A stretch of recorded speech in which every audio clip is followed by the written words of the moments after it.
Topic है और दूसरा टॉपिक है हमारा मेन, वो है जी हमारा नेटवर्क सिक्योरिटी इंफ्रास्ट्रक्चर। आज हम ये जो डिस्कस करेंगे इंशाल्लाह।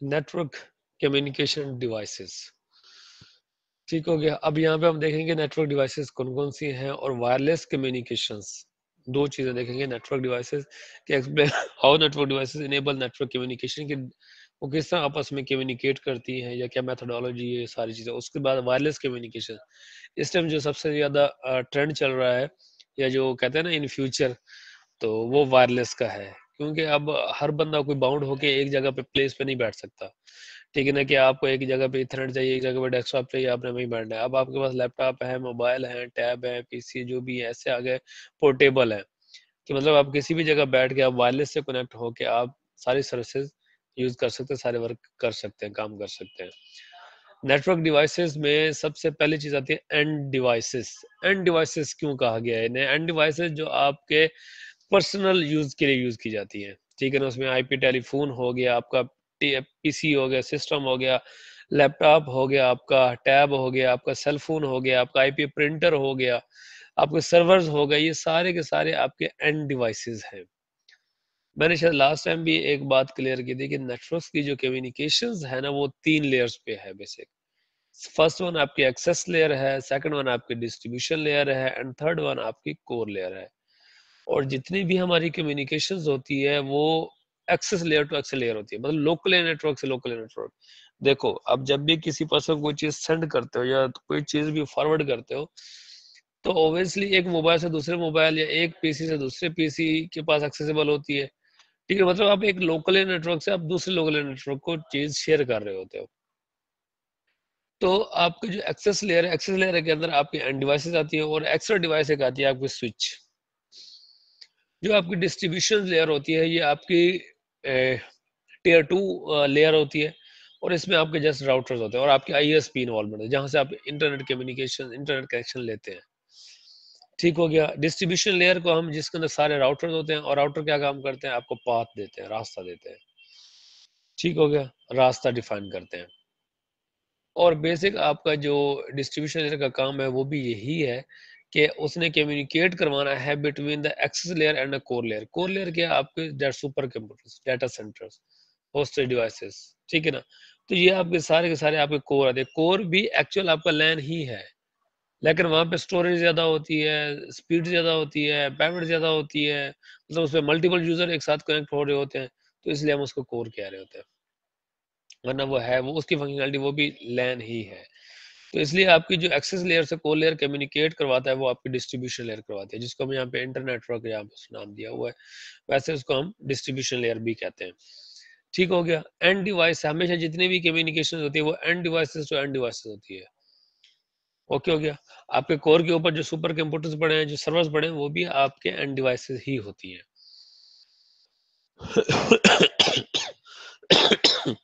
उसके बाद आता है लैन एंड वैन, डिफरेंट टर्मिनोलॉजी है। लैन क्या है? Local area network. एंड वैन क्या है? मल्टीपल लोकल एरिया नेटवर्क्स को आपस में कम्युनिकेट करवाने के लिए जो मेथोडोलॉजी यूज की जाती है या जो सर्विसेज यूज की जाती है, उनको वैन कहते हैं, ठीक हो गया। अब लैन हम इसलिए, वैसे हमारे यहाँ कंसेप्ट तो ये है कि जो घर के अंदर लगा होता है वही लैन है, ऑब्वियसली वही लैन है। और जैसे हम घर से बाहर निकलते हैं वाईफाई राउटर से, तो वो हमारा वैन स्टार्ट हो जाता है। ये भी कंसेप्ट ठीक है, बिल्कुल। वैसे बेसिक जो ये सिर्फ डिफरेंशिएट किया गया है समझाने के लिए, लैन एंड वैन को। Local area network and wide area network just differentiate किया जाता है। लेकिन यही वैन as a ISP point of view से बात करूं तो वही हमारा लैन होता है। लेकिन अगर मैं आईएसपी में किसी काम कर रहा हूँ या जॉब कर रहा हूँ, तो हमारा क्लाइंट के हिसाब से तो हम वैन है, क्योंकि हम अपलिंक के साथ कम्युनिकेट करवा रहे हैं उनको। और जबकि हम एज ए अपलिंक, जो हमारा लेट्स सपोज अगर मैंने ट्रांसपोर्ट से बैंडविड्थ ली हुई है या पाई से बैंडविड्थ ली हुई है, तो मैं उनके लिए तो लैन हूँ, लोकल नेटवर्क है मेरा, ठीक है ना। तो ये टर्मिनोलॉजी डिफरेंट पर्सपेक्टिव के हिसाब से ये चेंज होती रहती है, ठीक है ना। इसको लाइक ये जस्ट समझना है कि लैन और वैन में बेसिक डिफरेंस क्या है, कि डिफरेंट लोकल एरिया नेटवर्क्स को आपस में कम्युनिकेट करवाना के लिए जो इंफ्रास्ट्रक्चर चाहिए, जो आपको ये चीज़ें चाहिए, आईपी चाहिए, पब्लिक आईपी, ये सारी चीज़ें आपकी क्या है, वैन है। आपके लोकल नेटवर्क के मोस्टली प्राइवेट आईपी यूज़ किए जाते हैं, ठीक है ना। और आईपीज़ का तो आपको ऑलरेडी पता होगा। तो बता सकता है कि क्लास ए, बी और सी के प्राइवेट आईपीज़ कौन-कौन से हैं? चैट बॉक्स में आप रिप्लाई कर दीजिएगा। अब इसमें बाकी वैन क्या करता है, ये आपको राउट्स देता है, राउटिंग, ठीक हो गया ना। कि आपको ट्रैफिक एक लैन से दूसरे लैन पर पहुंचने के लिए कौन सा रास्ता चूज करेगी, क्या मेथोडोलॉजी यूज करेगी, ये सारी चीजें, ये आपकी हो जाती है जी राउटिंग। राउटिंग प्रोसेस क्या कहते हैं, use network routing tables, protocols, algorithms. लेकिन मैंने लास्ट में बात की थी कि जब भी हमें कोई प्रोटोकॉल डिफाइन करना है, कोई प्रोटोकॉल रन करना है, तो उसके लिए सबसे पहले जो की प्रोटोकॉल है वो कौन सा है, कि उसके बिना हम कोई भी प्रोटोकॉल रन नहीं कर सकते। मतलब कोई ओएसपीएफ नहीं चला सकते, कोई स्टैटिक राउटिंग नहीं चला सकते, कोई एल्गोरिदम नहीं चला सकते, जब तक वो हमें एक खास प्रोटोकॉल पहले असाइन नहीं करना पड़ेगा, वो प्रोटोकॉल का नाम भी बता दें। उसके बाद आता है आपका राउटर्स। राउटर्स की बेसिक दो मेन फंक्शंस हैं, की फंक्शंस हैं, ठीक है ना। ये डिस्ट्रीब्यूशन लेयर हम पढ़ रहे हैं। राउटर्स क्या काम करते हैं, ये कम्युनिकेट करवाते हैं बिटवीन लैन टू लैन, ये रास्ता डिफाइन करते हैं, ये रास्ता देते हैं, ठीक हो गया। जब भी मल्टीपल या डिफरेंट लोकल एरिया नेटवर्क्स को आपको कम्युनिकेट करवाना है, तो उसके लिए आपको राउटर्स हर हालत में चाहिए, ठीक हो गया। राउटर्स होगा तब आपकी कम्युनिकेशन होगी, अदरवाइज कोई वे नहीं है कम्युनिकेट करने का। तो इसके कौन से दो में मेन प्राइमरी फंक्शंस है, path determination and packet forwarding. एक तो पाथ उसे डिफाइन करना है, दूसरा पैकेट फॉरवर्ड करना है। ये दो मेन काम है इस राउटर्स के, ठीक है ना। पाथ डिटर्मिनेशन वो आप पे डिपेंड करता है कि आप कौन से उसको मेथोडोलॉजी दे रहे हो, ठीक है ना। अगर हम हायरार्की बनाए कि राउटर्स के ऊपर जो एल्गोरिदम है, सबसे पहले वो किसको फॉलो करता है, फिर उसके बाद सबसे पहले तो वो डायरेक्टली कनेक्टेड को फॉलो करता है, ठीक है ना। चाहे आपने कोई भी राउटिंग इंफॉर्मेशन, कोई भी राउटिंग एल्गोरिदम चलाया हुआ है, कोई भी राउटिंग प्रोटोकॉल आपने रन किया हुआ है, या स्टैटिक राउटिंग की हुई है, तो सबसे पहले वो क्या करेगा कि उस राउटर के ऊपर जितने भी उसके लोकल इंटरफेसेस के आईपीज है, ठीक हो गया। मतलब connected, directly connected. Let's suppose एक राउटर के दो इंटरफेस है, एक इंटरफेस पे एक आईपी लगा हुआ है, दूसरे इंटरफेस पे दूसरा आईपी है। तो सबसे पहले राउटर जब फैसला करेगा, तो वो आपके डायरेक्टली कनेक्टेड को देखेगा। उसके बाद जब वो फैसला करेगा, तो वो स्टैटिक राउटिंग को देखेगा। और ये किस बेस पे काम कर रहा होता है, एडमिनिस्ट्रेटिव डिस्टेंस की बेस पे, एडी की बेस पे, कि जिसका एडमिनिस्ट्रेटिव डिस्टेंस जितना कम होगा वो उतना ज्यादा रिलायबल है, और प्रायोरिटी भी उसी को मिलती है। जिसका एडमिनिस्ट्रेटिव डिस्टेंस जितना कम होगा, उसको प्रायोरिटी दी जाती है। अब लेट्स सपोज जो आपका डायरेक्टली कनेक्टेड है, उसका एडमिनिस्ट्रेटिव डिस्टेंस 0 होता है, तो इसलिए उसको पहले प्रेफरेंस दी जाती है। इसी तरह जो स्टैटिक राउटिंग है, उसकी जो एडमिनिस्ट्रेटिव डिस्टेंस है वो आपका 1 है। तो मतलब अगर कोई डायरेक्टली कनेक्टेड के बाद कोई बात आती है, तो वो स्टैटिक राउटिंग को देगा। उसके बाद फिर EIGRP, रिप, OSPF, जो भी आप डायनामिक राउटिंग प्रोटोकॉल चलाओ वो चला सकते हो। OSPF का एडमिनिस्ट्रेटिव डिस्टेंस है जी 110। EIGRP का है आई थिंक सो 120, कंफर्म नहीं है मुझे, 120 आई थिंक रिप का है, लेकिन अब हम आगे देख लेते हैं। तो ये सारे जो डिसाइडेड, जो पाथ डिटरमिन कर रहा होता है, वो आपकी इन चीज, इन बेसिस पे कर रहा होता है, एडमिनिस्ट्रेटिव डिस्टेंस की बेस पे कर रहा होता है। जिसका एडमिनिस्ट्रेटिव डिस्टेंस जितना लो होगा, वो राउटिंग प्रोटोकॉल उतना ज्यादा बेटर है। इसलिए डायरेक्टली कनेक्टेड का 0 होता है, तो इसलिए मोस्ट रिलायबल और मोस्ट सिक्योर नेटवर्क होता है, ठीक है ना। उसके बाद आपकी स्टैटिक राउटिंग आ जाती है, कि अगर आपने स्टैटिक राउटिंग चलाई हुई है, तो ऑब्वियसली फिर आपका सबसे बेहतर कौन सा है, स्टैटिक राउटिंग। हाँ, अगर आपने स्टैटिक राउटिंग भी रन की हुई है और आपने डायनामिक राउटिंग भी सेट की हुई है, तो पहले वो स्टैटिक राउटिंग को देखोगा, फिर उसके बाद वो डायनामिक राउटिंग की तरफ जाएगा। वो कहते हैं कि after router has determine the exit interface. अब एग्जिट इंटरफेस क्या होता है, एग्जिट इंटरफेस होता है जहां से आपकी ट्रैफिक इंटर हो या एग्जिट हो।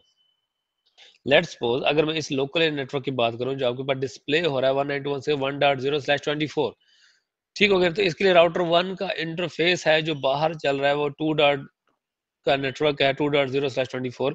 तो इसका एग्जिट इंटरफेस ये वाला है। जहाँ से आपको उस लोकल नेटवर्क की सारी ट्रैफिक बाहर निकलनी है। सेम इसी तरह जो 3.0 का नेटवर्क है उसका R2 का एग्जिट इंटरफेस बनेगा। एग्जिट इंटरफेस क्या होता है, जहाँ से सारी ट्रैफिक बाहर जानी है और वापस रिवर्स भी उसी राउट से आनी है, जिसको हम गेटवे के तौर पर गेटवे भी कहते हैं। ये आपका एग्जिट इंटरफेस होता है। हमेशा जब भी हम स्टार्टिंग राउटिंग करते हैं, आप लोगों ने की हुई, तो वो दो आपके डेस्टिनेशन की बेस पे कर रहे होते हैं। या तो नेक्स्ट हॉप देते हैं। नेक्स्ट हॉप क्या कहते हैं कि जिस राउटर पे बैठे हो और जिस राउट अगले दूसरी हॉप पे आपने भेजा है, इसको नेक्स्ट हॉप कहते हैं। राउटर्स मीन हॉप भी कह सकते हैं हम। कि आपने लेट्स सपोज यहाँ पे देखो राउटर 1 है, आपको ये सारी ट्रैफिक उठानी है, तो राउटर 1 से राउटर 2 पे जाना है, तो आपके नेक्स्ट आप क्या दोगे? ये देखो, ये 2 का जो नेटवर्क चल रहा है, डेफिनेटली यहाँ 1 आईपीज होगा, यहाँ 2 होगा, तो फिर आप क्या करो, राउटर 1 से ट्रैफिक उठे और इस 2 पे चली जाए, 2.2 पे। तो यह होता है आपका नेक्स्ट।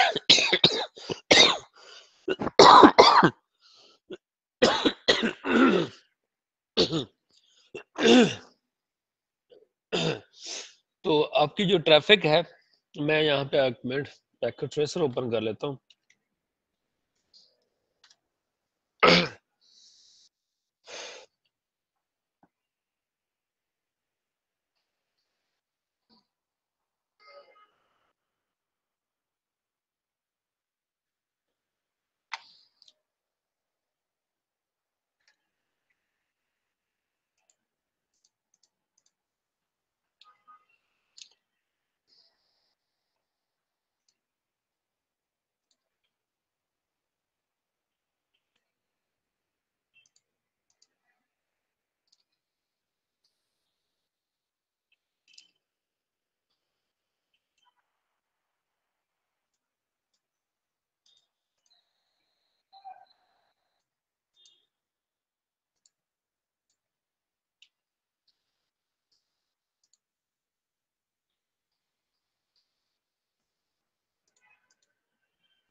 हाँ, एक्स्ट्रा मॉड्यूल्स लगाने का अभी ऑप्शन आपको बता देता हूँ कि अगर आपने एक्स्ट्रा मॉड्यूल्स लगाने होते हैं तब भी आप लगा सकते हो।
जी जी डिस्कनेक्ट हो गए थे।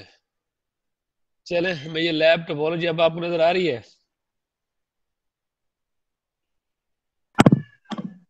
सर अभी तक तो नहीं आ रही नजर। नजर नहीं आ रही? कमाल है यार, कहीं भी नेटवर्क डिस्कनेक्टिविटी नहीं है।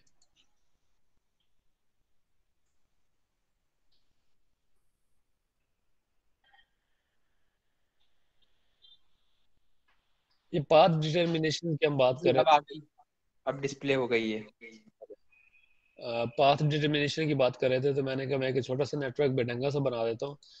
तो ये मैंने कुछ ऐसा नेटवर्क बनाया, ये देखो उनकी आईपी स्कीम दी है, ये 10 का है, ये 20 का है, ये ऑलमोस्ट 30 का, ये 40 का एंड ये 50 का नेटवर्क चल रहा है। राउटर्स के दरमियान अगर बात करें तो ये देखिए मैंने इन दो राउटर के दरमियान ये दिया 1.1.1.0 साइज 30, ये दूसरा नेटवर्क, ये फिर तीसरा, फिर ये चौथा, ये फिर पांचवा नेटवर्क मैंने दिया है दो राउटर्स के दरमियान। अगर लेट्स सपोज मैं चाहता हूं, देखो अगर इस लोकल नेटवर्क की बात करें तो इसका जो एग्जिट इंटरफेस है वो दो है। एक है ये वाला गिग 0/0, ठीक हो गया, 0/1, एक गिग 0/0। अगर तो आप चाहते हो कि 192.168.0 की ट्रैफिक यहां से निकले, ठीक हो गया ना, और आप चाहते हो कि मुझे इस रास्ते से जाना है, तो फिर इसका एग्जिट इंटरफेस बनेगा गिग 0/0। ये एग्जिट इंटरफेस है, ये पहला तरीका है।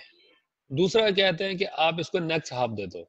नेक्स्ट हाफ क्या होती है कि अगर लेट्स सपोज आप चाहते हो कि मैं इस राउटर पे, जब राउटर 4 पे हूँ और मेरी ट्रैफिक राउटर 2 की तरफ जानी चाहिए, तो फिर जो ये गिग 0/1 पे आईपी, मतलब जो इसके साथ डायरेक्टली कनेक्टेड है, इस इंटरफेस पे जो आईपी दिया हुआ है वो आपका नेक्स्ट हॉप आईपी होता है। लेट्स सपोज हम 1.1.1 इसको दे देते हैं, 2 इसको दे देते हैं। जब हम स्टैटिक राउट डालेंगे तो हम क्या करेंगे कि इसका आईपी दे देंगे, या तो इसका आईपी दे दो या फिर इसका एग्जिट इंटरफेस दे दो, दोनों में से कोई एक ऑप्शन दे सकते हो, वरना दोनों चीजें भी दे सकते हो, आपके पास दोनों ऑप्शन होते हैं। तो ये इस तरह पाथ डिटरमिन करता है स्टैटिक राउटिंग के थ्रू। हाँ, अगर तो जो डायरेक्टली कनेक्टेड है, लेट्स सपोज कि मतलब ये इसके साथ डायरेक्ट, ये इस राउटर के साथ तीन इंटरफेस डायरेक्टली कनेक्टेड है, गिग 0/1, गिग 0/0, गिग 0/2। जब इन तीनों पे जो आईपी लगेंगे, चाहे वो डिफरेंट नेटवर्क्स के ही क्यों ना हो, लेकिन वो आपस में कम्युनिकेट करेंगे। लेट्स सपोज जैसे यहाँ पे ट्रैफिक आएगी तो वो इनको आपस में, इनके क्योंकि एडमिनिस्ट्रेटिव डिस्टेंस 0 होता है डायरेक्ट कनेक्टेड का, तो ये आपस में कम्युनिकेट उसी वक्त ही कर लेते हैं, तो इसलिए आपको कोई यहाँ पे एक्स्ट्रा राउटिंग वगैरह डालने की जरूरत नहीं होती। हाँ, जब आप किसी दूसरे राउटर पे जाएंगे तो उसके लिए आपको फिर स्टैटिक राउटिंग की जरूरत पड़ती है, या फिर आपको डायनामिक राउटिंग की।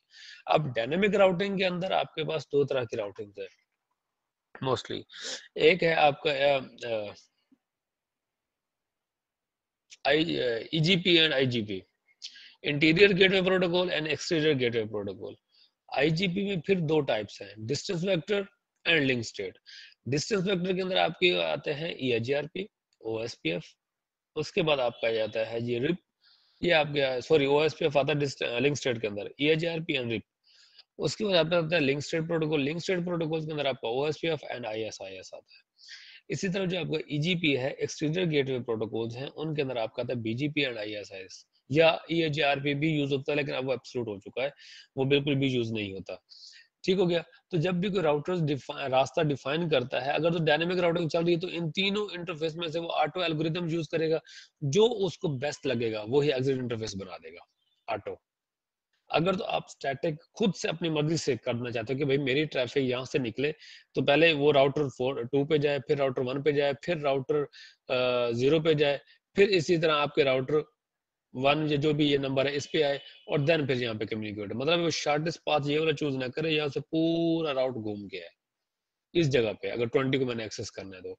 सेम इसी अगर 20 आता है, इसको 50 वाले नेटवर्क को एक्सेस करने के लिए तो दो रास्ते हैं। एक ये वाला रास्ता है कि भाई पहले राउटर इस पे ट्रैफिक है, तो यहाँ से ट्रैफिक 0/1 पे निकले और यहाँ आ जाए, फिर यहाँ से यहाँ आ जाए।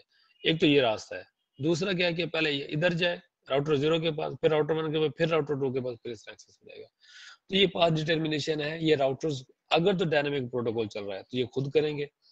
अदरवाइज अगर आप स्टैटिक राउटिंग करो तो फिर उसको हर रास्ता आपको डिफाइन करना पड़ेगा खुद, मैनुअल स्टैटिक राउटिंग।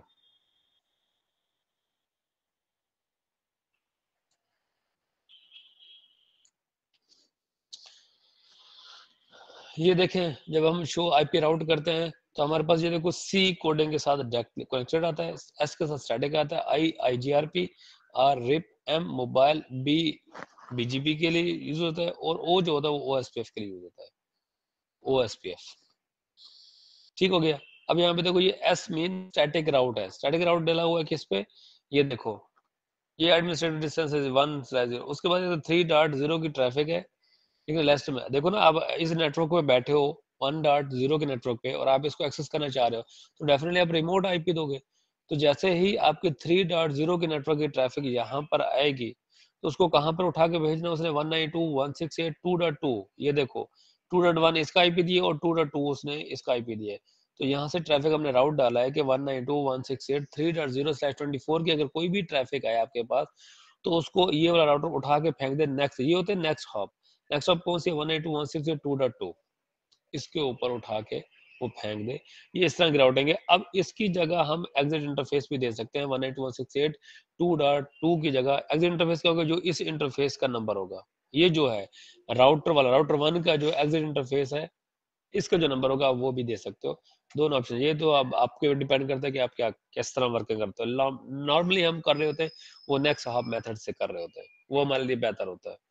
उसके बाद कहते हैं after the router has determined the exit interface using path determination, the router must encapsulate the packet into the data link frame of the outgoing interface.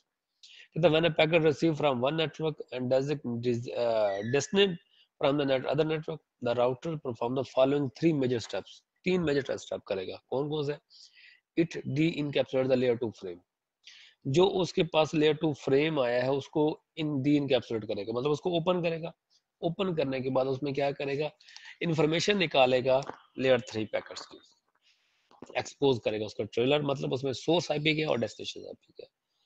कहते it examine the destination IP address, जब वो examine कर लेगा उसके IP को of the IP packet to find the best path, और routing table में देखेगा कि इसका बेस्ट पाथ कौन सा है। देन क्या करेगा, if the router find the path destination, अगर तो उसको पाथ मिल गया तो क्या कहते हैं, it encapsulate the layer 2 packet into a new layer 2 frame, इसको दोबारा कन्वर्ट कर देगा, दोबारा इनकैप्सुलेट करेगा और दोबारा उसको फ्रेम में कन्वर्ट कर देगा, and forward the frame out the exit interface, और फिर उसको बाहर निकाल देगा, जो भी उसका इंटरफेस उसके अंदर सेट हुआ या जो भी आईपी उसके अंदर सेट हुआ, जो भी राउटिंग टेबल के अकॉर्डिंग होगा उसको फॉरवर्ड कर देगा। ये तीन में से काम है। यहाँ पे इनकैप्सुलेशन, डी इनकैप्सुलेशन या मॉड्यूलेशन, डी मॉड्यूलेशन, जो मर्जी कह लो, हमने पहले भी बात की थी कि जब कोई सेंडर होता है, जब वो डाटा किसी को सेंड करता है तो वो एप्लीकेशन लेयर से स्टार्ट होता है और वो होता हुआ लेयर 1 पे आता है, मतलब 0 1 फॉर्म। जैसे यहाँ पे राउटर्स के पास ट्रैफिक आएगी PC1 से R1 के पास ट्रैफिक आएगी, तो वो सबसे पहले तो उसके पास बाइनरी रिसीव होगा, बाइनरी से उसके पास फ्रेम आएंगे, फ्रेम को डी इनकैप्सुलेट करेगा तो उसके पास लेयर 3 के आईपी पैकेट निकल आएंगे, जब उसके पैकेट आ जाएंगे तो फिर दोबारा उसको क्या करेगा, रिवर्स कर देगा, दोबारा उसको इनकैप्सुलेट कर देगा, और राउटर 2 मतलब उससे इन्फॉर्मेशन देखी कि मुझे कहाँ भेजना है, तो राउटर 2 के पास भेजा, राउटर 2 फिर उसको वो डी इनकैप्सुलेट करेगा, फिर उसमें से इन्फॉर्मेशन देगा आईपी को, और फिर उठा के जो इन्फॉर्मेशन मिलेगी, लेट्स सपोज उसको राउटर 3 की मिली है या एग्जिट इंटरफेस की मिली है या नेक्स्ट हॉप की मिली है, तो उठा के उसको भेज देगा। जब इस पे भेजेगा तो फिर जब पीसी पे आएगा तो फिर वो जीरो बाइनरी, बाइनरी से फ्रेम, फ्रेम से इथरनेट, पैकेट्स, पैकेट से बंद एप्लीकेशन पे आपके डाटा डिस्प्ले हो जाता है। ये आपके जितने भी लेयर 3 के इसको कहते हैं प्रोटोकॉल डाटा यूनिट, पीडीयू कहते हैं। इसके अंदर कभी भी पीडीयू चेंज नहीं होते, जितने भी राउटर्स के दरमियान है ये पीडीयू सेम रहते हैं, जस्ट उनके पास आईपीएस की इंफॉर्मेशन चेंज होती जाती है। ये पैकेट फॉरवर्डिंग डिसीजन प्रोसेस है कि अगर तो प्रीफिक्स लेंथ राउटिंग टेबल के अंदर आपकी प्रीफिक्स लेंथ मैच हो गई है, फिर तो उसको फॉरवर्ड कर देगा, अगर मैच नहीं हुई तो फिर उसको डिस्कार्ड कर देगा। कहता data link frame with an encapsulated IP packet arrives on the ingress interface. Ingress क्या होता है, जो आपका इंटर होने वाला है, जहां से आपकी ट्रैफिक सारी इंटर हो रही है अंदर, और ईग्रेस क्या होता है, जहां से आपकी ट्रैफिक आउट हो, इंटर बाहर निकलो, जिसको हम एग्जिट भी कहते हैं। ठीक हो गया ना। अगर इनग्रेस आपका इनबाउंड होता है और ईग्रेस आपका आउटबाउंड होता है। इसमें सिंपल सी है, जो भी आपका आईपी पैकेट आएगा उसको जब भी इनकैप्सुलेट किया जाता है तो उसमें आईपी इंफॉर्मेशन ली जाती है, उसके अकॉर्डिंग आप राउटिंग टेबल देखी जाती है, अगर राउटिंग टेबल में मैच एंट्रीज हो गई है तो ठीक है, अदरवाइज उसको क्या कर देगा, डिस्कार्ड कर देगा, मतलब फॉरवर्ड नहीं करेगा। पैकेट फॉरवर्ड प्रोसेस क्या है, तीन मेन फंक्शन है। कहता है कि forward the packet to the device on directly connected, सबसे पहले तो डायरेक्टली कनेक्टेड पे करेगा। Forward the packet to the next hop router, फिर नेक्स्ट हॉप राउटर पे आएगा। Drop the packet no match in routing table, वो ड्रॉप कर देगा पैकेट को अगर उसके राउटिंग टेबल के अंदर उसकी एंट्री क्या हुई है, मैच नहीं हुई तो। उसके बाद कहते हैं if the router entry indicates that the egress interface is directly connected network, this means that is destination IP. अगर एक बार ध्यान रखना कि जो आपका egress है मतलब वो डायरेक्टली कनेक्टेड है, destination IP address of the packet belongs to the device on the directly connected, फिर वो डायरेक्टली कनेक्टेड राउट्स मतलब जीरो वाली एडमिनिस्ट्रेटर जीरो हो जाएगा तो उसके हिसाब से हो जाएगा। The packet can be forward directly destination. ये सारी वर्किंग है राउटर्स की कि किस तरह वो पाथ डिटरमिन करता है और फिर किस तरह फैसला करता है कि मुझे पैकेट को फॉरवर्ड करना है। सबसे पहले वो डायरेक्टली कनेक्टेड देखेगा, उसके बाद आपका स्टैटिक राउटिंग पे आता है, फिर उसके बाद आपकी डायनामिक राउटिंग पे आता है। ये आपका पैकेट फॉरवर्डिंग प्रोसेस डिसीजन है, ये IP4 का है कि router checks the ARP table. ARP table क्या होती है आपको पता है कि आईपी के अगेंस्ट मैक एड्रेस मैप जो हुआ होता है। कहते हैं if there is no match the router sends an ARP request, सबसे पहले वो आर्प रिक्वेस्ट भेजेगा अगर कोई मैच नहीं आ रहा, कुछ भी नहीं हो रहा तो। फिर उसको कहते हैं the router can forward the packet, अगर तो वो जब उसके पास आर्प आ जाएगा, मैक आ जाएगा, आईपी आ जाएगा, सब कुछ आ जाएगा तो फिर उसको फॉरवर्ड कर देगा। IPv6 पैकेट्स कैसे काम करता है, the router check the neighbour caches, neighbour यहाँ नेबर्स का वर्ड यूज करते हैं, या प्रीफिक्स करेगा या neighbour solicitation for the destination IPv6 address and the associated Ethernet MAC address. कहते if there is no match the router sends an ICP neighbour solicitation, मैंने पहले बात की नेबर सॉलिसिटेशंस होती है, message and the destination will return the message neighbour advertisement NA, NS भेजेगा, NA आएगा और NA वो क्या करेगा उसके अंदर मैक एड्रेस भी होगा, जब मैक एड्रेस आ जाएगा तब हम उसको डाटा को फॉरवर्ड कर सकते हैं। Next hop, if the route entry indicates that the destination IP address is on a remote network, this means the destination IP address of the packet belongs to a device on the not directly connected, तो फिर वो क्या होगा आपका next hop होगा। अगर तो उसी राउटर पर डायरेक्टली कनेक्टेड है तो फिर तो उसको राउटिंग टेबल के अंदर कुछ देखने की जरूरत नहीं होती, जैसे AD उसका जीरो होता है तो डायरेक्टली कनेक्टेड को देख लेती है। लेकिन अगर आप उसका नेक्स्ट हॉप है रिमोट सर्विसेज पे जा रहे हो, मतलब आप अपने नेटवर्क से निकल कर किसी दूसरे के नेटवर्क के अंदर जा रहे हो, तो फिर आपकी होती है नेक्स्ट हॉप जो मैंने अभी बताया। डायरेक्टली कनेक्टेड राउट्स कहते हैं these routes come from the active router interface, जो आपके एक्टिव राउटर इंटरफेस है उनको देखेगा। और रिमोट राउट्स के these are the remote network connected to the others। ये कुछ एग्जांपल इस तरह दी हुई है कि ये देखो ये डायरेक्टली कनेक्टेड दरमियान में राउटर्स आ गए, तो जब इनकी राउटिंग हम ऐड करेंगे तो इस राउटर पे ऐड करेंगे तो ये इसका नेक्स्ट हॉप दे देंगे कि भाई लेट्स सपोज हम जाते हैं कि डायरेक्टली कनेक्टेड ये 10.0 का नेटवर्क है, 11.0 का नेटवर्क है और हमने यहाँ पे करना है 10.1.1.0 के नेटवर्क को एक्सेस करना है, रिमोट नेटवर्क है। तो हम राउटर 1 पे जब आएंगे तो यहाँ पे राउट डालेंगे IP राउट 10.1.1.0/24 और ये ट्रैफिक उठा के फेंक दे राउटर 2 पे और इसका नेक्स्ट हॉप देंगे। नेक्स्ट हॉप क्या बनेगी इसकी 209.165.200.226, ये जो इस इंटरफेस पे IP और ये बैकएंड पे कनेक्टेड है उसी राउटर के साथ, इसको कहते हैं नेक्स्ट हॉप। तो हम अगर लोकल नेटवर्क में 10 के नेटवर्क में बैठे हो, 192 के नेटवर्क में बैठे हो, तो फिर अगर हमने इस नेटवर्क को एक्सेस करना है तो इस राउटर पे हम राउट डालेंगे इनके IPs का। और अगर हम रिमोट साइड से रिवर्स आना चाहते हैं तो फिर हम राउटर 2 पे राउट डालेंगे क्या कि 192 IP राउट 192.168.10.0/24 एंड 11.0/24 कि अगर कोई भी ट्रैफिक आए तो वो उठा के फेंक दे राउटर 1 की तरफ और उसका नेक्स्ट हॉप क्या देंगे हम 225, ये वाला IP और 225।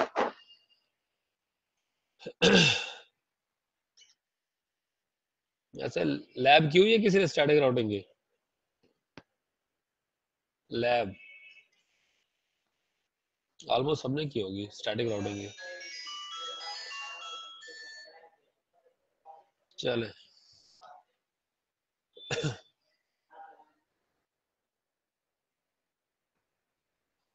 नो सर,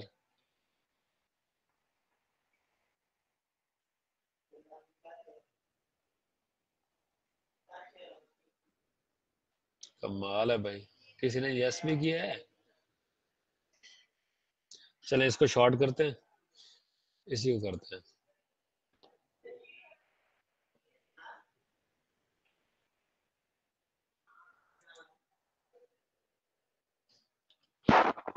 ये दो नेटवर्क है, हम क्या कहते हैं कि 20 की ट्रैफिक को हम 10 वाले के एक्सेस कर सके और 10 वाले को 20 के साथ एक्सेस कर सके।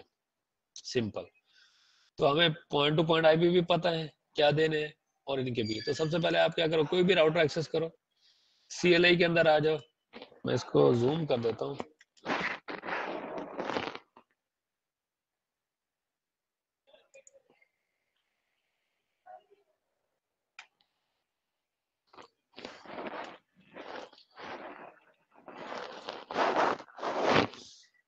बस ये देख लेना कि कौन सा इंटरफेस किसके साथ कनेक्टेड है। लैन के साथ gig 0/2 है, और जो इस राउटर के साथ कनेक्टेड है वो gig 0/1 है, और इसका भी gig 0/1 है, और इसका भी gig 0/2 ही है।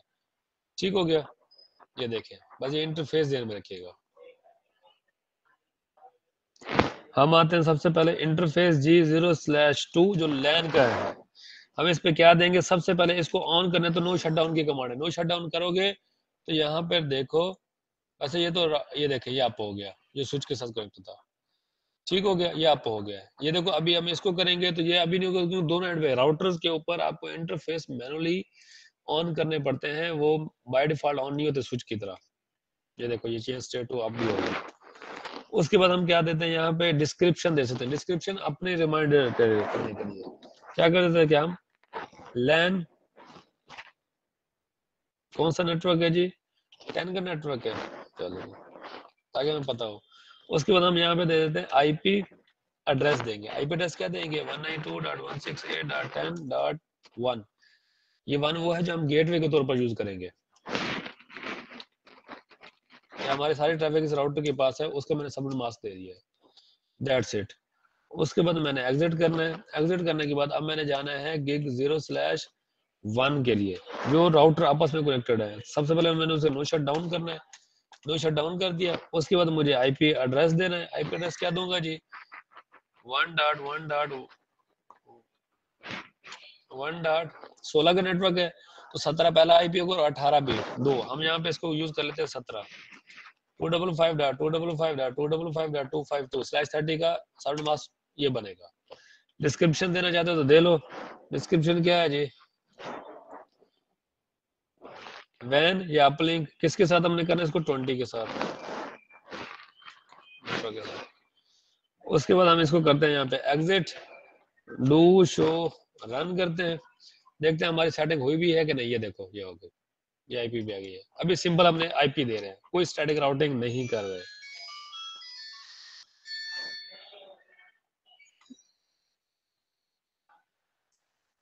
एक मिनट होल्ड कीजिए यार।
अच्छा जी, मैंने कुछ क्वेश्चन किए थे, मुझे कोई आंसर नहीं मिल रहा आप लोगों का, शायद वो डिस्कनेक्ट हो गया था।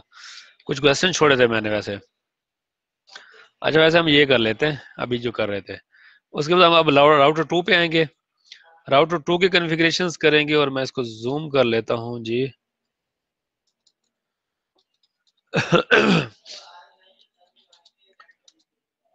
Interface G0/2 no shutdown.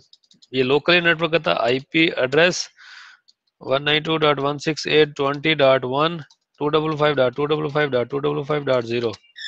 ठीक हो गया। Exit 1, no shutdown. जैसे नो शटडाउन करूंगा तो अब ये देखें, ये आपको होगी दोनों राउटर्स के दरमियान। अभी मैं दिखा देता हूँ। आईपी दे देते हैं हम, आईपी एड्रेस 1.1.1.1.18, क्योंकि 17 उधर दिया था तो डेफिनेटली 18 दूसरा आईपी यही बचता है हमारे पास सबनेटिंग के अकॉर्डिंग। पता नहीं सबनेटिंग याद भी है या नहीं आप लोगों को, है सही किसी को याद या नहीं, ये भूल गए। ठीक हो गया। अब हम जाते हैं जी दोबारा पीसीज के ऊपर। ये देखें, अब हम ना इन पीसीज पे आईपी देते हैं। चलो एक जगह पे तो मैं ना डीएससीपी भी चलवा के दे देता हूँ। ये डीएससीपी किस तरह चलाते हैं वो भी देख लो, IPv4 का। सबसे पहले आपने देना आईपी डीएससीपी पूल, उसका नेम क्या दे देते हैं, वीजू दे देते हैं जी हम। ठीक हो गया। यहाँ पे हमने नेटवर्क एडवर्टाइज करवाना है, और मैं इस टाइम किस राउटर पे हूँ, 10 वाले की पे। ओके, तो हमारा नेटवर्क चल रहा है 192.168.10.0 का नेटवर्क। ठीक हो गया। उसके बाद मुझे डीएनएस देना, डीएनएस सर्वर है जी 8.8.8.8, कोई भी दे सकते हो आप। Thank you. एक मिनट, आप जाओ, मैं बुला लेता हूँ। ओके, डीएनएस दे दो। उसके बाद अगर आपने डोमेन नेम देना है तो कोई भी दे सकते हो, viju.pk। उसके बाद हम दे देते हैं जी डिफॉल्ट राउटर।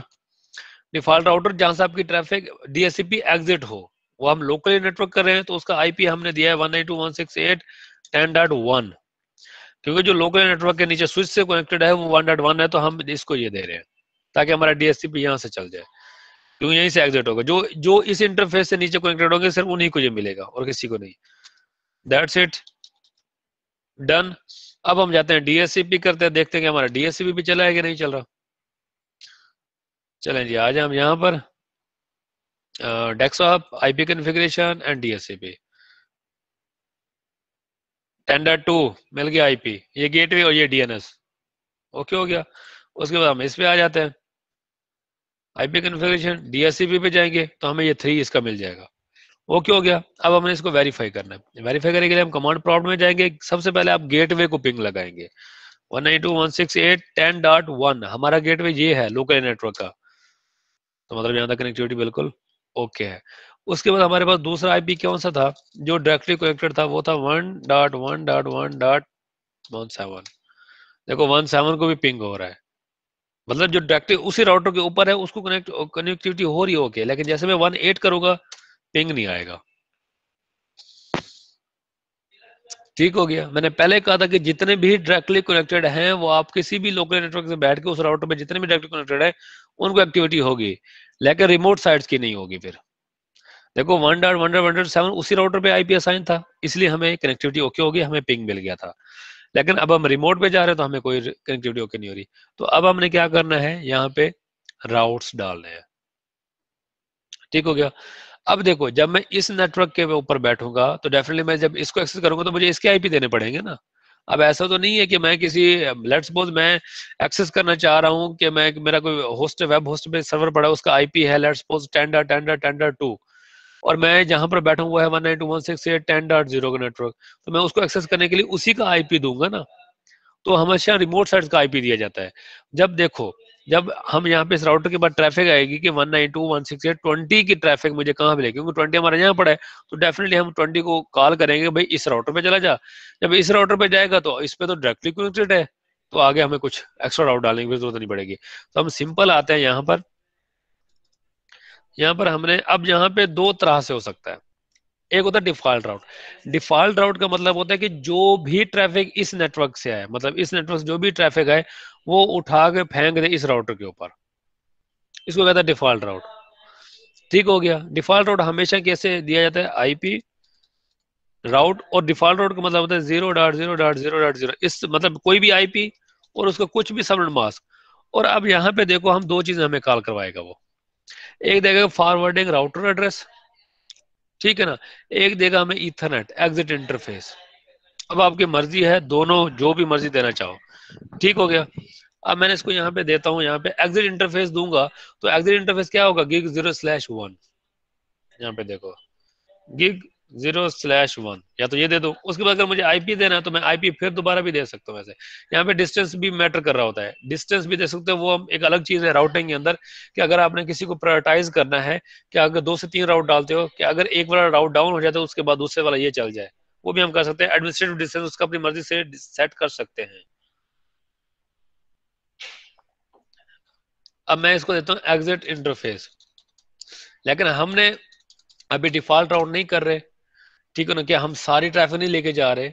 हम चाहते हैं कि बस हमें कौन सी ट्रैफिक हो, 192.168.20 का नेटवर्क लेके जाना, तो हम यहाँ पे देंगे 192.168.20.0, और इसका सब मास्क है 255.255.255.0। और इसका एग्जिट इंटरफेस देखो, यहाँ से आई ट्रैफिक 192.168.20 यहाँ पे पहुंची। अब हमने जाना है इस राउटर के ऊपर, तो इसका नेक्स्ट हॉप कौन सा होगा, gig0/1 का आईपी क्या दिया था हमने, 1.1.1.18, ये हमने डिफॉल्ट राउट डालना है। That's it. सेम इसी तरह जब हम 20 के नेटवर्क बैठे होंगे और 10 वाले को एक्सेस करेंगे तो हम इस राउटर पे जाके डालेंगे राउट। वो क्या राउट डालेंगे जी, आईपी राउट 192.168.10.0,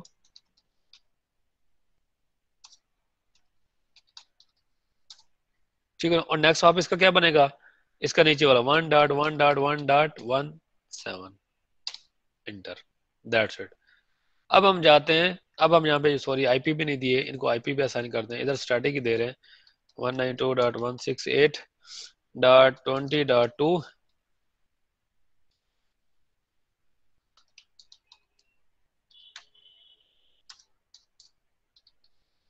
ठीक हो गया। इसको हमने दे दिया, इसको भी दे दें आप।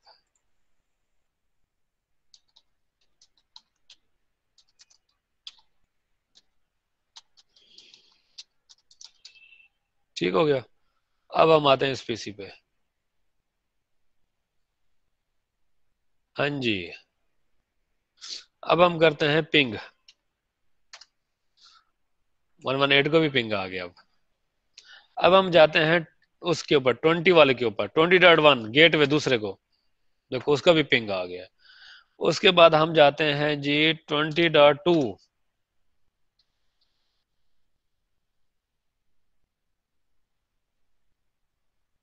कोई मुझे बताएगा पहला पैकेट लॉस क्यों हुआ है, रिक्वेस्ट टाइम आउट क्यों हुआ है, लेकिन अब नहीं होगा।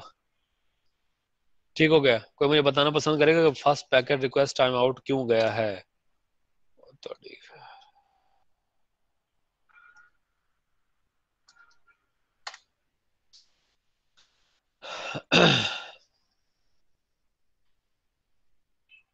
इसका भी फर्स्ट पैकेट लॉस क्यों गया है, कोई मुझे बताना पसंद करेगा चैट बॉक्स में क्विकली। ये होती है स्टैटिक राउटिंग। अब अगर हम यहाँ पे आए, ये देखो CLI के अंदर exit show IP route, local local भी कहते हैं, कनेक्टेड भी, कनेक्टेड स्टैटिक रिप या जर भी जो भी है। अब हम यहाँ पे देखते हैं हमने स्टैटिक राउट डाला है 181 से 20 की ट्रैफिक जो भी है वो उठा के फेंक दे किसको, ओके हो गया, क्लियर्ड है यहाँ तक। तो ये अब आपस में कम्युनिकेट करेंगे, ये है आपका स्टैटिक राउटिंग। यहाँ तक किसी का कोई क्वेश्चंस,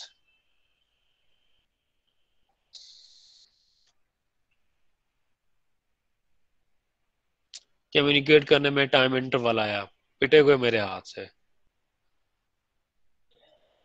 बताओ क्यों पैकेट लॉस हुआ है भाई?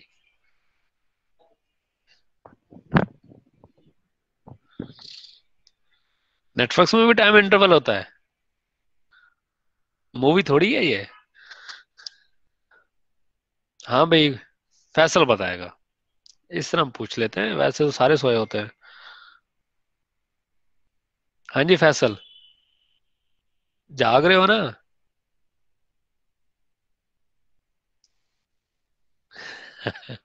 अच्छा, या तो शाम बताएगा फिर। एहतिशाम। हाँ जी, फर्स्ट पैकेट लॉस क्यों हुआ है? सिंपल सा क्वेश्चन है ये।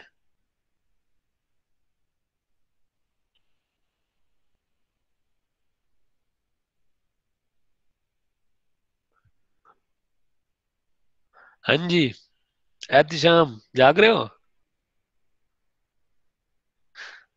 कायनात ज़ारा।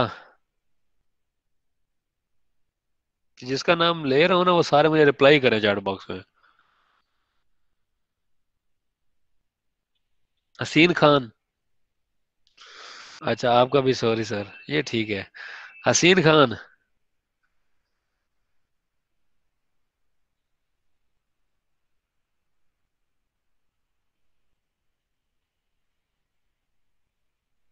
अच्छा, आपका भी sorry. Queen x.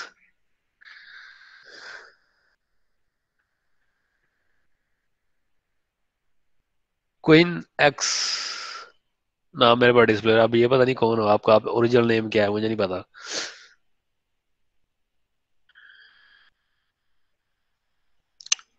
इजहारुल्लाह। First packet loss क्यों हुआ है?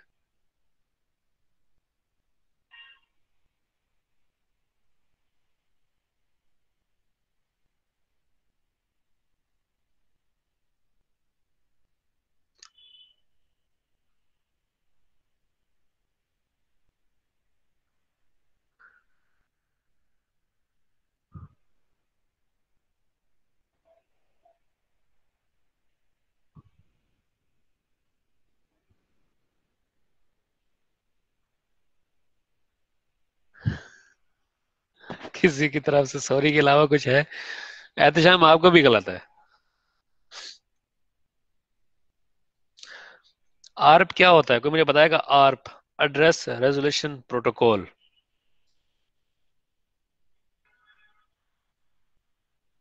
आर्प।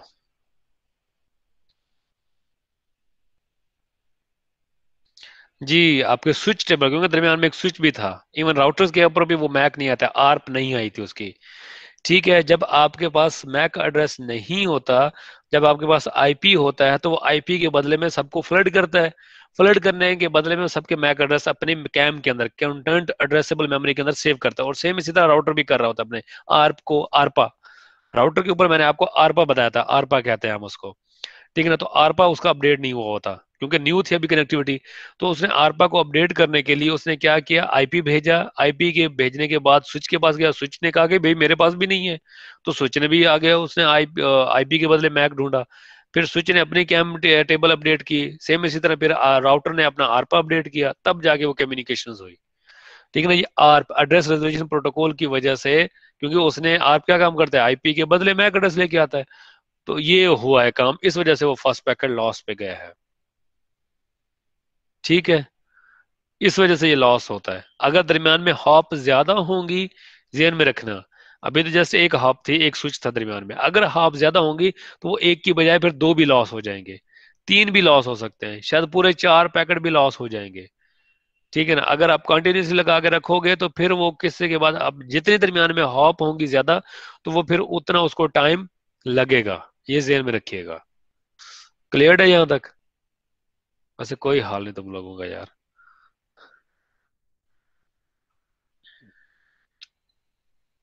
यहाँ तक किसी का और कोई क्वेश्चन?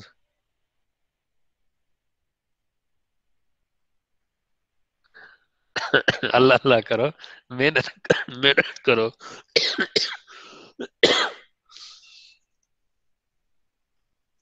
सर, एक एग्जाम कितने ड्यूरेशन तक अटेम्प्ट कर सकते हैं?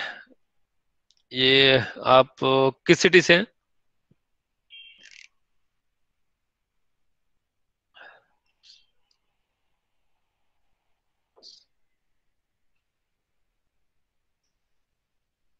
किस सिटी से हैं आप? वैसे जो सबको टाइम होता है, ये 2 वीक को, तो 2 से 3 वीक दिए जाते हैं अटेम्प्ट करने के। अब देख लो उस पर लास्ट डेट आ रही होगी।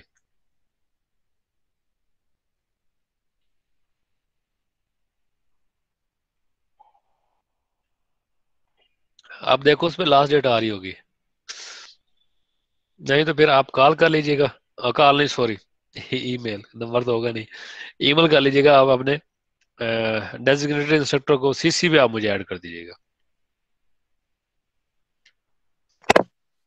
सर मॉड्यूल में अगर आप एग्जाम मॉड्यूल में ऐड होंगे और फर्स्ट नेक्स्ट करेंगे ना, तो फर्स्ट नेक्स्ट के बाद आपका ज्वाइन डेट भी, स्टार्टिंग डेट भी आ जाएगी और एंड डेट भी आ जाएगी। हाँ ऐसे ही है।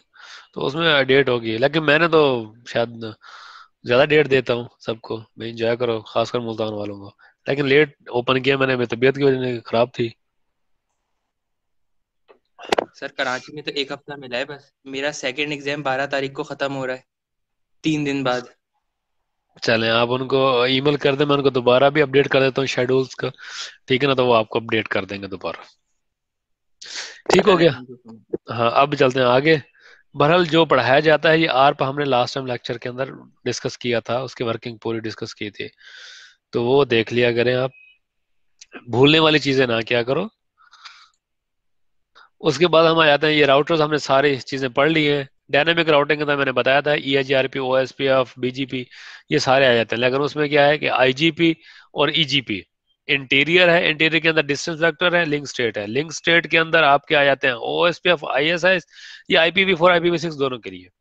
उसके बाद डिस्टेंस वेक्टर के अंदर रिप एंड आईजीआरपी, ये दोनों ऑलमोस्ट एब्सोल्यूट हो चुके हैं। रिप तो बिल्कुल एब्सोल्यूट हो चुका है, जीरो पे चला गया है। लेकिन ईएचआरपी कुछ हद तक चल रहा है, लेकिन अब वो भी ऑलमोस्ट एब्सोल्यूट हो चुका है। बाकी ISIS भी नहीं हो रहा, OSPF ही इस टाइम चल रहा है इंटीरियर में, और एक्सटीरियर में ऑब्वियसली आपका BGP ही चल रहा है। उसके बाद end to end packet forwarding है। ये पैकेट फॉरवर्ड किस तरह मेथड करता है, वो किस तरह अपनी टेबल बनाता है, राउटिंग टेबल किस तरह मेंटेन करता है। ये आरप, ये देखो साथ मैक भी होता है, राउटर वन आर्प कैचे, जिसको हम आरपा कहते हैं। ठीक हो गया। ये सारी वही वर्किंग वर्किंग है जो मैंने अभी, अगर हम देखना चाहें जाकर उसी जो हमने लैब बनाई है, यहाँ पे अगर हम शो आर्प, ये देखो आ रहे हैं सबके अगेंस्ट मैक एड्रेस। ये देखो ये 1.180 का, ये देखो ये उसका मैक एड्रेस, ये आरपा। ये 3 का है, ये देखो ये 3 का आ रहा है मैक एड्रेस, ये आरपा उन्होंने जनरेट की हुई है। तो ये चीजें हैं आपके बिहेवियर समझाने के लिए, वर्किंग समझाने के लिए, बेसिक ये नेटवर्क की चीजें हैं। इसमें तो जस्ट ओवरव्यू है। तो साथ साथ मैंने कहा लैब्स भी करा दो। DSCP कल हमने पढ़ा था कि DSCP किस तरह कन्फिगर करता है, चलो मैंने कहा वो भी बता देता हूँ। उसके बाद आते हैं hub, bridges and LAN switches. अब आपका हब है, ये नॉन इंटेलिजेंट डिवाइस थी, ये खत्म हो चुकी है। ब्रिज अब ऑलमोस्ट यूज हो रहे हैं, लेकिन ये क्या कहते हैं कि दो इंटरफेस के दरमियान कनेक्टिविटी करने के लिए, डिवाइड करने के लिए या एक्सटेंड करने के लिए। स्विच आपका एक इंटेलिजेंट डिवाइस है जो आपके मल्टीपल डिवाइस को आपस में कम्युनिकेट करवाने के लिए, और उनकी सेपरेशन VLANs के थ्रू, वर्चुअल लोकल नेटवर्क के थ्रू उसके सेपरेशन भी हम करवा सकते हैं। स्विच ऑपरेशन है, switch is use MAC address to direct network communications through the switch to the appropriate port toward the destination। Switch क्या कहते हैं, switch is made up for the integrated circuits. ठीक हो गया ना, ये काम करता है। और इसके अंदर क्या होती है, कैम होती है, कंटेंट एड्रेसेबल मेमोरी, जो क्या काम करता है, मैक सेव करती है, लेकिन एक खास टाइम के अंदर। वह बाय डिफॉल्ट 180 सेकंड टाइम होता है, 3 मिनट का। हर 3 मिनट बाद वो अपनी कैम को रिफ्रेश करता है। अगर किसी पोर्ट से डाटा सेंड और रिसीव नहीं हुआ तो उसको क्या कर देगा, रिलीज कर देगा। हाँ, जब दोबारा डाटा आएगा उसके अगेंस्ट, तो दोबारा आर्प जनरेट करके उनका मैक एड्रेस दोबारा ऐड कर लेगा कैम के अंदर। अगर वो फिक्स परमानेंटली आप कैम के अंदर हर एक का मैक एड्रेस ऐड करेगी, तो फिर एक खास टाइम के बाद उसकी मेमोरी फुल हो जाएगी और वो इशू करना स्टार्ट कर देगा। ये स्विच का बिहेवियर है। ठीक है ना। स्विच हमेशा 3 तरह से काम करता है, बल्कि 4 तरह से हम बात करें तो। यूनिकास्ट, जब मैक टेबल के अंदर, जहन में रखना है, जब भी मैक टेबल के अंदर सोर्स मैक एड्रेस और डेस्टिनेशन मैक एड्रेस दोनों होंगे, तब वो क्या काम करता है, यूनिकास्ट करता है। जब उसके मैक टेबल के अंदर क्या हो, सोर्स मैक एड्रेस हो लेकिन डेस्टिनेशन मैक एड्रेस ना हो, तब वो क्या करता है, फ्लड करेगा। फ्लड एक टर्म है ब्रॉडकास्ट की तरह, लेकिन फ्लड के अंदर क्या होता है, जस्ट हेलो पैकेट, जस्ट अस्सलाम वालेकुम पैकेट, जो भी आप टर्म समझ लें। क्योंकि स्विच क्या काम करता है कि सबको हेलो पैकेट भेजता है, हेलो पैकेट लेने के बदले में उनके मैकेडस ले जाता है, जब मैकेडस आ जाते हैं तो फिर वो क्या करता है, यूनिकास्ट वाला मेथड यूज करता है। ध्यान में रखना कि जब भी कैम के अंदर डेस्टिनेशन मैक एड्रेस नहीं होता तब वो फ्लड करता है।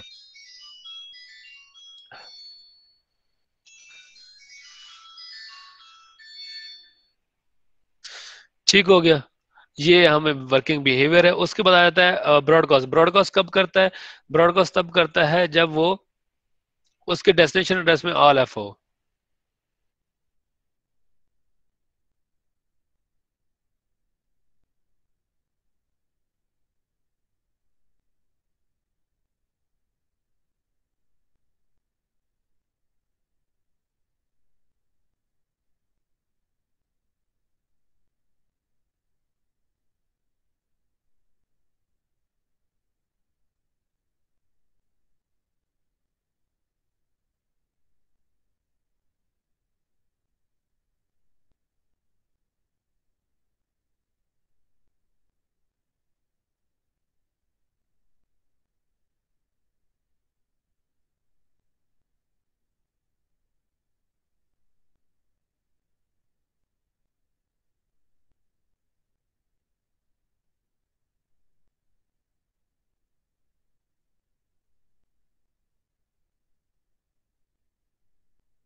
अच्छा जी।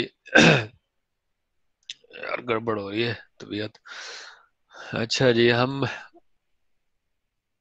ठीक है ना, हम स्विच फंक्शनैलिटी पढ़ रहे थे, स्विच ऑपरेशन पढ़ रहे थे कि वो यूनिकास्ट करता है जब उसके कैम टेबल के अंदर दोनों एड्रेसेस हों, डेस्टिनेशन भी हो और सोर्स भी हो, तब यूनिकास्ट करेगा। फ्लड वो कब करता है, जब उसके डेस्टिनेशन एड्रेस ना हो, तब वो क्या करेगा, हेलो पैकेट जनरेट करेगा, सबको भेजेगा, जितने भी एक्टिव पोर्ट्स हैं उनके मैक एड्रेस ले आकर, फिर उसके बाद यूनिकास्ट करेगा।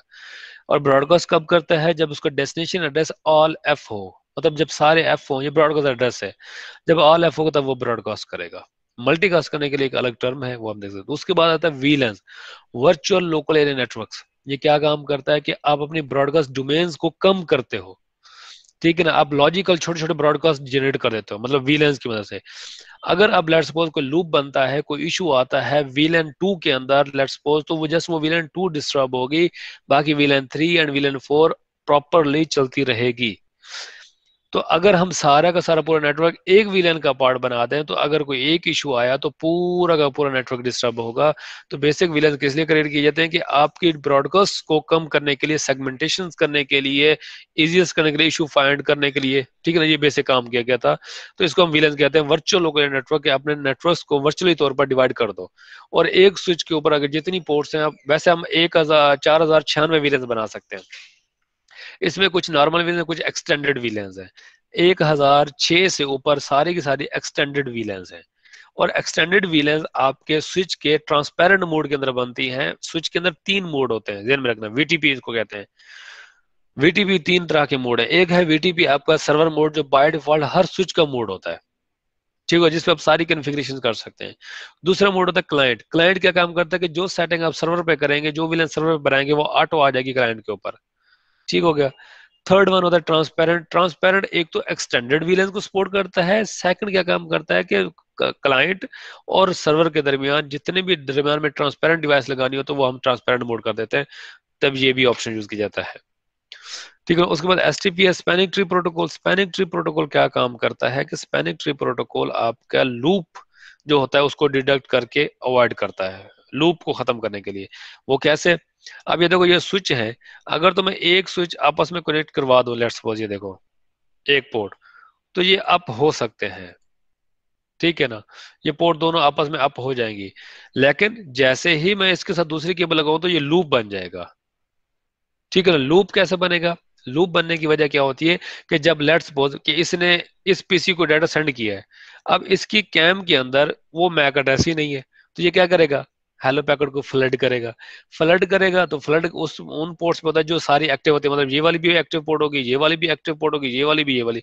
जब इसको सेंड करेगा फ्लड, जब इधर जाएगा तो फ्लड ब्रॉडकास्ट की तरह होता है, ध्यान में रखना, फ्लड हमेशा ब्रॉडकास्ट की तरह होता है। जब इस पे स्विच पे जाएगा, तो इसके पास भी मेमोरी नहीं हो, तो ये भी फ्लड करेगा। जब फ्लड करेगा तो ये रिवर्स इस पोर्ट पे भी कर देगा, और ये वाली पोर्ट रिवर्स इधर कर देगी। मतलब ये एक ऐसा लूप बन जाएगा जो ना खत्म होने वाला सिलसिला शुरू हो जाएगा, तो इस वजह से आपका नेटवर्क बैठ जाएगा। अब यहाँ पे देखो, ये पोर्ट उसने अप कर दी, ये वाली पोर्ट डाउन कर दी, ये देखो, ये एसटीपी ऑटो होता है। आपके हर स्विच के अंदर एसटीपी बाय डिफॉल्ट होता है, ठीक है ना। ये आपका क्या कहता है, लूप को अवॉइड करने के लिए यूज किया जाता है। तो इसलिए उसने क्या किया, इन दो पोर्ट में से उसने एक को डाउन कर दिया। लेट्स सपोज अगर ये वाली पोर्ट डाउन कर देते हैं, तो ये वाली पोर्ट फिर एक्टिव हो जाएगी, वो देख लेते हैं हम। मैं लेट्स सपोज इसको यहाँ से डिलीट कर देता हूँ। अभी देखना, ये वाली पोर्ट अभी देखो ये स्टैंड बाई पे है, स्टैंड बाई से ये अभी एक्टिव मोड पे आ जाएगी।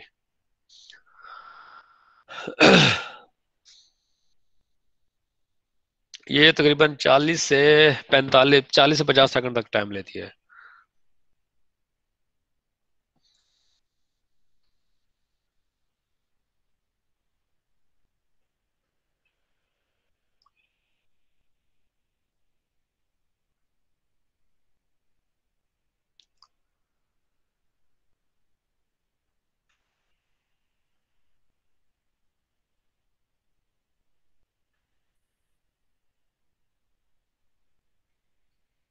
ये देखें, ये एक्टिव स्टेट पे चली गई, ये बन गई है, ठीक हो गया ना। तो ये आपका ऑटो काम करता है। हम इसमें रैपिड स्पैनिंग ट्री भी लेके जा सकते हैं।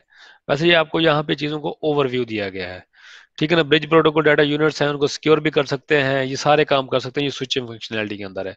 मल्टी लेयर स्विचिंग है, मल्टी लेयर स्विचिंग आपके लेयर 3 स्विच होते हैं, ठीक हो गया ना। लेयर 3 स्विच का जिसके अंदर फंक्शनैलिटी होती है कि वो स्विच भी है प्योर और लेयर 3 भी है, मतलब उस पर राउटिंग भी कर सकते हैं और एसवे बना के हम क्या कर सकते हैं, स्विच वर्चुअल इंटरफेस एसवीआई कहते हैं, वीलैन पे आईपी देना, किसी वीलैन के इंटरफेस पे आईपी देना एसवीआई कहलाता है।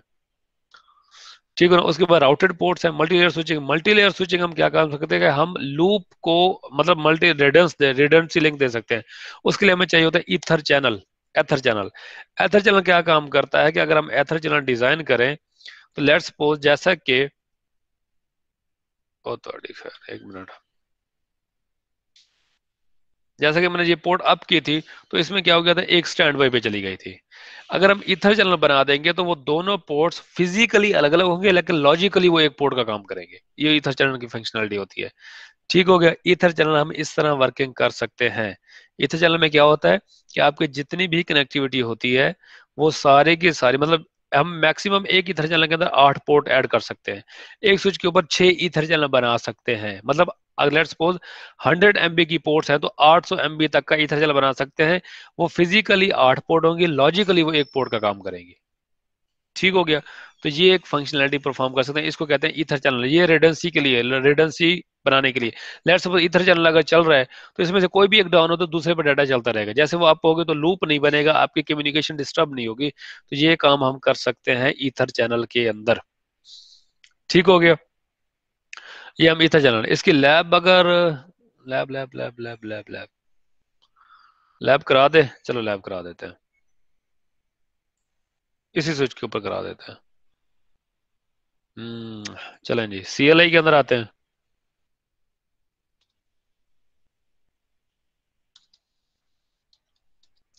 इनेबल कौन टर्मिनल। अब यहाँ पे देखें हमारी कौन सी पोर्ट्स दो हैं। अगर हम देखें तो ये 4 एंड 5, 3 यूज हो रही है ना। हाँ ठीक है, 4 और 5, और इधर भी 4 और 5 होगी। चलें जी। यार कौन है भाई।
उसके बाद हमने क्या करना है, अब आपके पास ऑप्शंस हैं, या तो आप सिंगल सिंगल इंटरफेस पे कर लो या एक साथ रेंज दे दो। ठीक है। Interface range fast Ethernet, sorry fast Ethernet 0/4 से लेकर हम 5 तक, वैसे हम 8 पोर्ट दे सकते हैं तो हम इसको क्या देते हैं जी, 6 तक दे देते हैं। इंटर। हमने यहाँ पे क्या देना है, चैनल, चैनल ग्रुप। अब यहाँ पे हम चैनल बना सकते हैं 6, मैंने पहले बात की थी हम 6 चैनल बना सकते हैं किसी भी स्विच के ऊपर। अब जो जो न्यू आ रहे हैं उन पे ज्यादा बना सकते हैं। हम यहाँ पे चैनल 1 बना रहे हैं। अब इसके ऊपर ना 2 मोड होते हैं। ठीक होगा ना। अब मैं ध्यान में रखना कि यहाँ पर इथर चैनल दो तरह से, एक सिस्को प्रॉपर्टी है जिसको हम PAGP कहते हैं, और एक ओपन सोर्स है जिसको हम LACP कहते हैं। ठीक हो गया।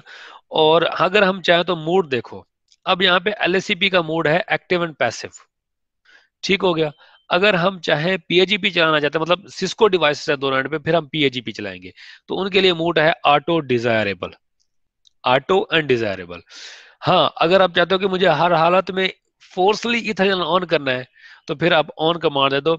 ये क्या करेगा, अगर एक एंड पे सिस्को डिवाइस है, एक एंड पे हवावे है, तो वो फोर्सफुली ऑटो एक्टिव पैसिव जो भी पैचअप बनेगा उससे बना लेगा। इसलिए हम फोर्सफुली ऑन करते होते हैं इसको। ऑन करेंगे एंड एग्जिट करेंगे।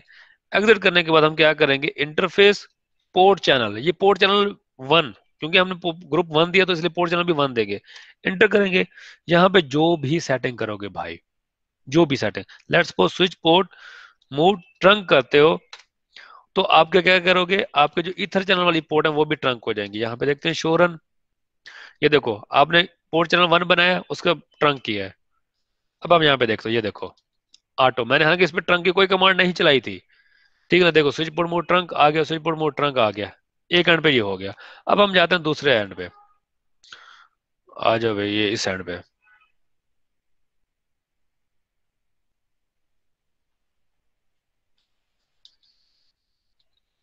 Enable conf t interface range fast Ethernet 0/4 से लेकर हम दे देते हैं जी 7 तक, इस इधर पोर्ट बढ़ा देते हैं, लेकिन उधर भी फिर हमें पोर्ट 7 ऐड करनी पड़ेगी, लेकिन हम इसको 6 तक ही कर लेते हैं अभी जो हमने किया है।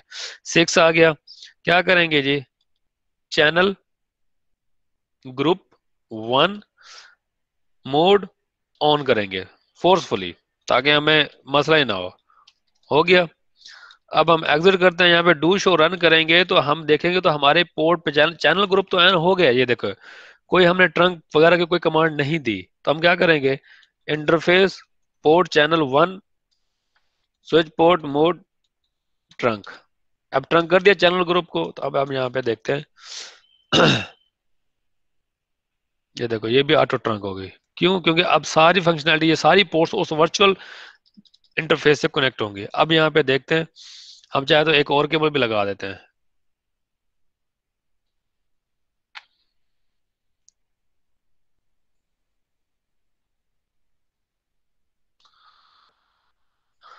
ठीक है ना, अभी ये तीनों की तीनों ऑन हो जाएंगी, तीनों एक साथ काम करेंगी, ये लॉजिकली तौर पर अब एक पोर्ट का फंक्शन परफॉर्म करेंगी। तब तक ये चल जाए, तब तक हम आके देख लेते हैं। वायरलेस कम्युनिकेशंस है जी। वायरलेस कम्युनिकेशंस क्या है, वायरलेस आपका वायर्ड, इसमें रेडियो फ्रिक्वेंसी यूज की जाती है। पाकिस्तान के अंदर मोस्टली दो आपके फ्रिक्वेंसी बैंड यूज किए जाते हैं, जिसमें आपका 2.4 गीगाहर्ट्ज है एंड 5 गीगाहर्ट्ज है। ठीक हो गया, मोस्टली अब हमारे जितने मोबाइल्स हैं, जितनी भी डिवाइसेस हैं, वो 2.4 गीगाहर्ट्ज को सपोर्ट करती हैं। ठीक है ना। अब डब्ल्यू लेंस का जो सबसे बड़ा फायदा वो क्या है कि आपका रिमोट है, किसी भी जगह बैठ के आप काम कर सकते हो। ठीक है ना, फ्रिक्वेंसी बैंड के थ्रू काम करते हैं। वायरलेस एनएसी कार्ड आ गया, जो आपके हर मोबाइल हर डिवाइस के अंदर आपका चिप लगी होती है वाईफाई की। अब इसमें कुछ कम्युनिकेशन, अब देखो फिजिकल अगर हो तो लैन, जो आपका वायरलेस लैन है वो रेडियो फ्रिक्वेंसी पे काम करता है, ये फिजिकल केबल पे काम करता है। मीडिया जो एक्सेस है वो कोलिजन अवॉइडेंस है, ये कोलिजन डिटेक्शन है। कोलिजन अवॉइडेंस क्या होती है कि शुरू शुरू के अंदर जितने वायरलेस थे ना वो आपके वो थे हाफ डुप्लेक्स पे थे, फुल डुप्लेक्स पर नहीं थे। फुल डुप्लेक्स क्या होता है कि एक at the same time transmit and receive करे, लेकिन कोलिजन जब शुरू शुरू के अंदर था कि one time one way communication, या तो अपलोड कर लो या डाउनलोड कर लो। अवेलेबिलिटी क्या है, any one with the wireless device. Physical connection connection required, आपको केबल कनेक्शन रिक्वायर्ड होता है। सिग्नल इंटरफेरेंस, रेडियो फ्रिक्वेंसी के अंदर सिग्नल इंटरफेरेंस ज्यादा है, इसमें आपके वायर के अंदर मिनिमल है। रेगुलेशंस क्या है, डिफरेंट रेगुलेशंस है, और जो आपको आपका लैन है वो IEEE आपको स्टैंडर्डाइज करता है, डिक्टेट करता है। अब यहाँ पे देखते हैं कि हमारी पोर्ट अप हुई कि नहीं। ये देखें जी, ये तीनों अप हो गए, ये आपको ईथर चैनल के तौर पर काम करें, ये लॉजिकली अब एक पोर्ट का काम कर रही है। ठीक है ना, मतलब 100 MB इस पे भी जाएगा, इस पे भी जाएगा, मतलब 300 MB तक अब ये डाटा सपोर्ट करता है। ठीक है ना, इसको कहते हैं हम ईथर चैनल। यहां तक किसी को कोई क्वेश्चन? उसके बाद आता है कि आपका जो वायरलेस का फ्रेम है, इसके अंदर एज इट इज वैसे फ्रेम है जैसा कि आपका ईथरनेट का है, सिर्फ इसके अंदर एड्रेस बढ़ जाते हैं। क्यों? क्योंकि एपी जो वायरलेस एपी है उसका एड्रेस और होगा, आगे उसके साथ जो डिवाइस कनेक्ट है उसका मैक एड्रेस और होगा, अगर उसके साथ कोई स्टेशन कनेक्टेड है तो उसका मैक एड्रेस कुछ और होगा। तो मतलब इसलिए आपको ये मैक एड्रेस बस बढ़ाया गया, बाकी कुछ भी नहीं बढ़ाया गया।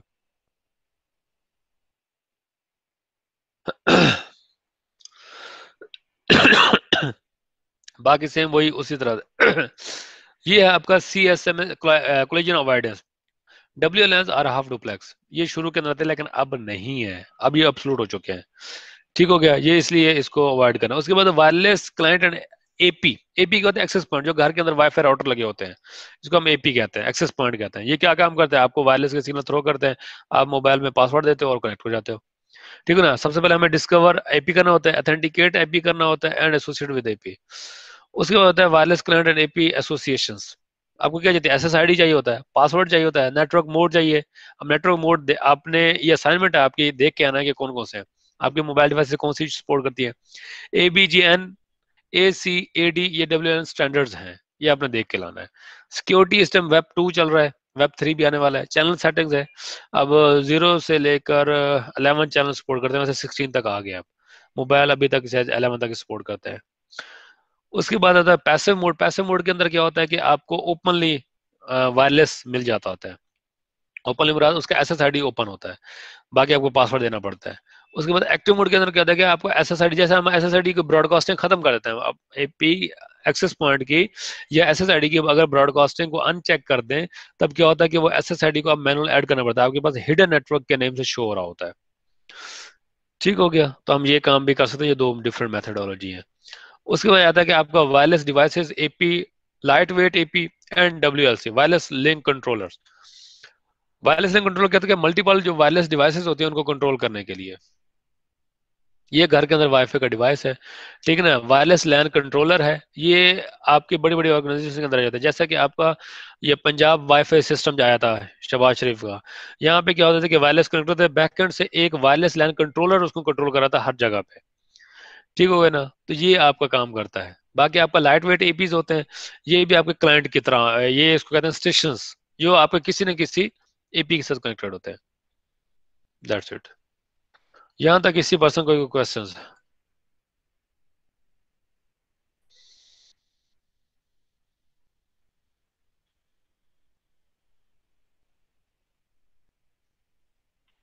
सर इथर चैनल में एक कनेक्शन लॉस्ट होने की वजह से बाकी दो अफेक्ट होंगे? नहीं, वो अफेक्ट नहीं होते, वो चलते रहते हैं।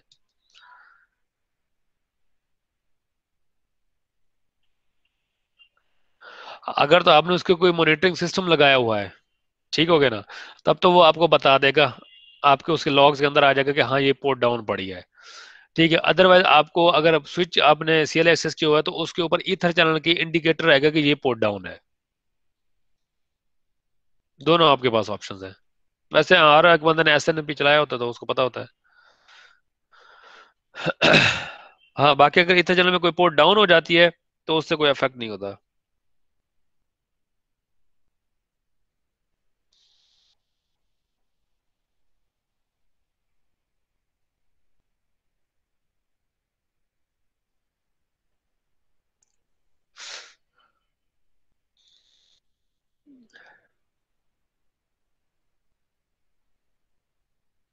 ठीक हो गया, यहाँ तक किसी और का कोई क्वेश्चन?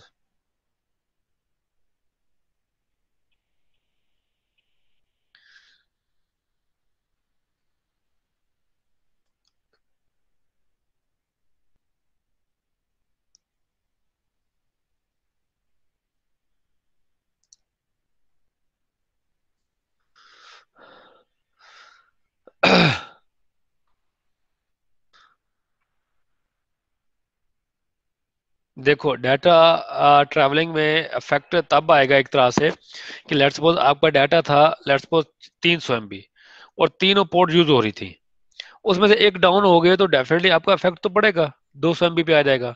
हाँ, आपको लेटेंसी इशू आएगा, पिंग ड्रॉप्स का इशू आएगा।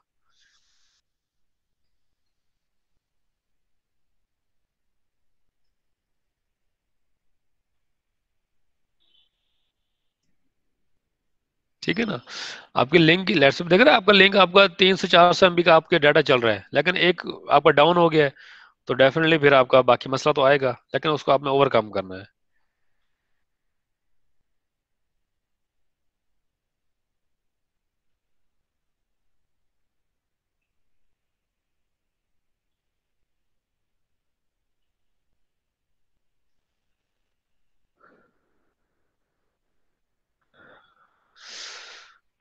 ठीक हो गया, ओके।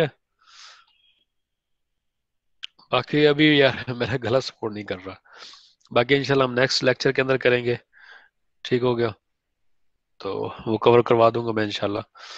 बाकी किसी को क्वेश्चंस है? जी जी, क्वेश्चन। जी फैसल।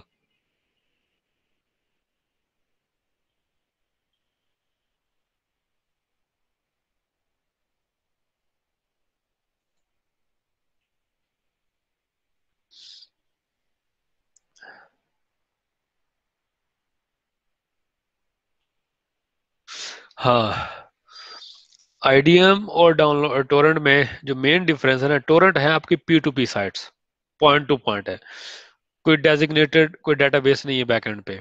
मतलब लेट्स सपोज मैंने टोरेंट से डाउनलोड किया हुआ था, किसी और को चाहिए तो वो मेरे सिस्टम से वो कनेक्शन बिल्ड हो जाता है। क्योंकि जब हम टोरेंट साइट्स टोरेंट एक्सी अपने पास करते हैं इंस्टॉल, तो वो एक्सेस दे देता है हमारे जो भी हम चीज़ डाउनलोड कर लेते हैं।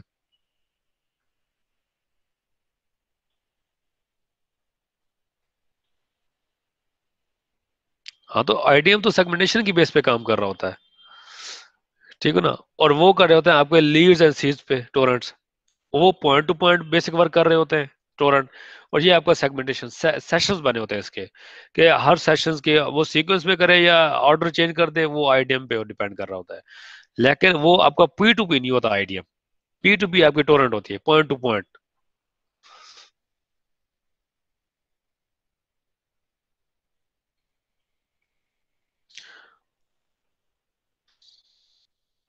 आप आईडीएम जब डाउनलोड करते हो ना, तो वो जितने आपकी फाइल होते हैं ना, उसके सेशंस बना देता है। वो एक सेशन को करता है, फिर दूसरे को, फिर तीसरे को। लेकिन जो आपका टोरेंट होता है ना, वो आता है लीड्स एंड सीड्स पे, कि कितने उसको लिंक मिल रहे हैं।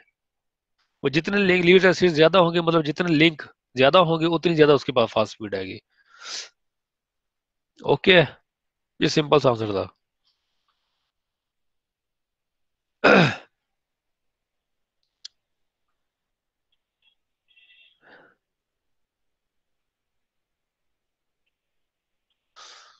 ओके जी, अल्लाह हाफिज, इंशाल्लाह नेक्स्ट वीक मिलते हैं। और फिर गला ज्यादा खराब है।